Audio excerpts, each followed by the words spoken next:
जीवदया foundation की appeal, पशुओं के प्रति क्रूरता के खिलाफ आवाज उठाए।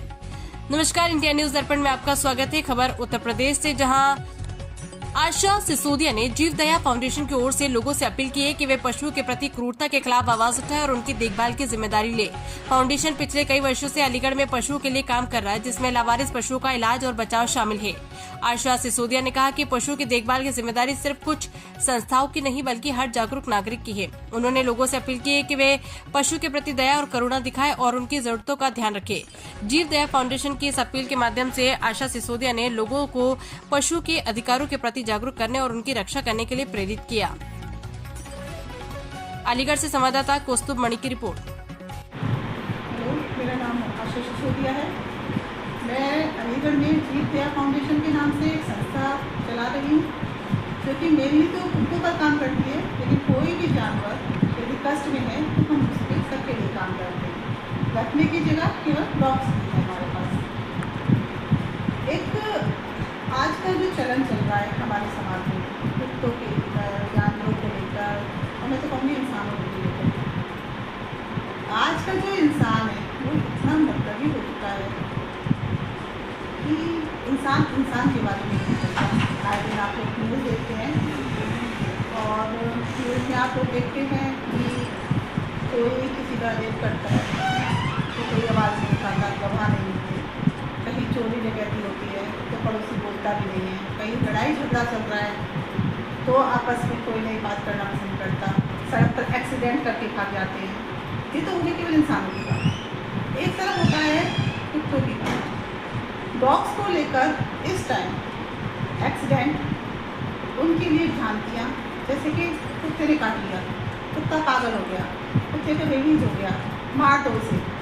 लेकिन किसी को ये नहीं पता कि इसका जो आगे का जो परिणाम होता है वो क्या होगा, नहीं मालूम शायद किसी को। यदि रेबीज वाला कुत्ता किसी को काट लेता है, उस इंसान की मृत्यु तय है यदि उसे वैक्सीनेट नहीं किया जाता, उसको रेबीज के एंटी रेबीज के इंजेक्शन नहीं लगाए जाते। पहली बात तो हुई रेबीज के कुत्ते की। और ये कहते हैं कि रेबीज के कुत्ते को मार देना चाहिए, बिल्कुल गलत है। रेबीज के कुत्ते को कभी नहीं मारना चाहिए, क्योंकि रेबीज के कुत्ते का जो ब्लड होता है, लाग होती है, वो तो वैसे भी इन्फेक्टेड होते हैं। अब यदि उसे मार दिया जाता है सड़क पर तो होगा क्या, उसकी लाश सड़क पर आएगी। जो किसी जानवर का पैर कटा हुआ है, छिला हुआ है, वो उसके उसमें गया, वो जो जानवर है वो भी संक्रमण हुआ।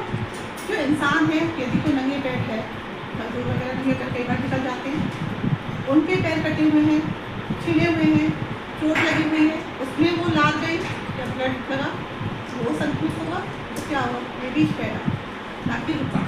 तो हमें काम ऐसे करने हैं कि समाज के लिए अच्छा हो कुछ, ना कि उसके लिए खराब हो जाए। तो हमें सबसे पहले ये करना है, रेबीज का यदि हमें कोई कुत्ता दिखता है और हमें नहीं कुछ समझ में आ रहा तो नगर निगम को कॉल करें।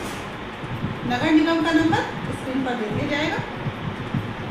उसके पश्चात आप तब तक नगर निगम को जब तक 3 मिनट जाती उस कुत्ते का ध्यान रखें। ऐसा ना हो कि कुत्ता भाग गया, कुत्ते ने और 2-4 जानवरों को काट लिया, गाय को काट लिया। अभी रिसेंटली हुआ कि गाय को काट लिया कुत्ते ने, रेबीज का कुत्ता था। लोगों ने केवल कॉल किया, नगर निगम की टीम पहुंची भी नहीं और गाय पागल हो गई। गाय के भी कॉल आया। अब गाय का तो आप सोच सकते हो इतना बड़ा जानवर कैसे हैंडल हो। तो ये चीज़ें हमारे समाज में हो गई हैं। ये तो हुआ रेबीज के कुत्ते की बात। अब दूसरी बात होती है कि कुत्तों को लेकर इतनी ज़्यादा लोगों को प्रॉब्लम होने लगी है कि कुत्ता पॉटी कर देता है। अरे भाई ये बताओ, कुत्ते के लिए तो बाथरूम छोड़ना करना है। कुत्ता आज पहली बार पॉटी कर रहा है सड़क पे, क्या कुत्ता पहले पॉटी नहीं करता था? क्या हम लोग पहले घर में नहीं रहते थे? पहले तो हम लोग चबूतरे पे कुत्ते को बैठने देते थे। हमारी माएँ, आप याद करो, हमारी दादी आखिरी रोटी कहती थी कि आखिरी रोटी रखिए कुत्ते को दिया।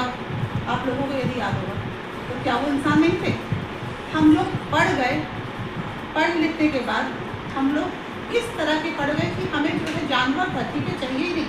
जबकि ये जानवर यदि नहीं होगा तो प्रकृति में हमारा अस्तित्व भी खत्म हो जाएगा।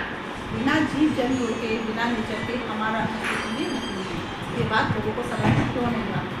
जब कब समझेंगे लोग?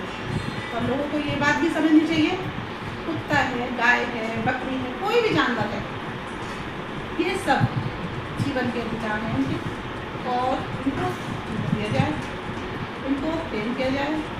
कुत्ता सामाजिक प्राणी है, गाय सामाजिक प्राणी है।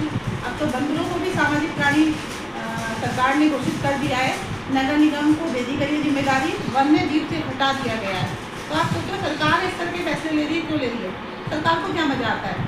तो इसलिए ले रही है कि उसे भी पता है कि जो हमारी जलवायु के जो परिवर्तन हो रहे हैं ना, उनका जो परिणाम है हमारे जानवरों पर क्या पड़ रहा है, हमारा नेचर किस तरह से बदल रहा है, हमारी प्रकृति में क्या बदलाव आ रहे हैं। लोग ना पेड़ लगाना चाहते हैं, पेड़ काटना तो जानते हैं, फर्नीचर तो सबको बहुत अच्छे से लेकिन लोगों को पेड़ नहीं लगाना। तो प्रकृति के बारे में भी सोचो, अपनी जगह बढ़ा लो तो आप प्रकृति का सोचो, जानवरों का सोचो। हम कहते हैं कि इंसान वो होता है जो खुद का विकास सबका विकास चाहे, जो खुद का विकास चाहे ना वो इंसान नहीं है। दूसरी बात, कुत्ते को रैंप पे नहीं बैठने दिया जाता। यदि कहीं घर के बाहर रैंप बना है किसी का, कुत्ता यदि बैठ गया तो छाए की वजह से आके बैठता है, परमानेंट आपकी प्रॉपर्टी को नहीं हड़प लेता कि उसने अपनी प्रॉपर्टी जो है नाम लेकर लिखवानी नहीं है कि आज मैं इस रैंप पे बैठा हूँ तो ये प्रॉपर्टी मेरी हो गई, ऐसा नहीं होता। यदि वो बैठ गया, थोड़ी देर सुकून दिया तो वो धुआं दे के जाएगा आपको, थोड़ा सा उसको बैठने दिया जाए। और आजकल ये देखा जाता है जो फीडिंग कराते हैं ना लोग, उनके ऊपर बड़ा हमला होता है कि जी फीडिंग करा रहे हैं, ये कुत्ता आपका हो गया।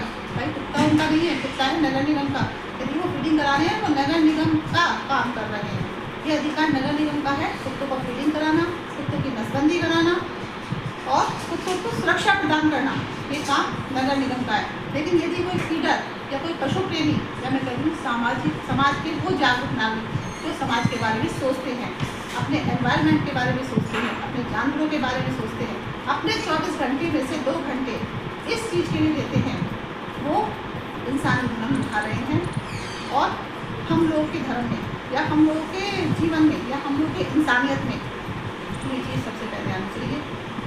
पहले जानवर को देखें, फिर खुद को देखें। मैं भी तो सब जीते हैं, सबके लिए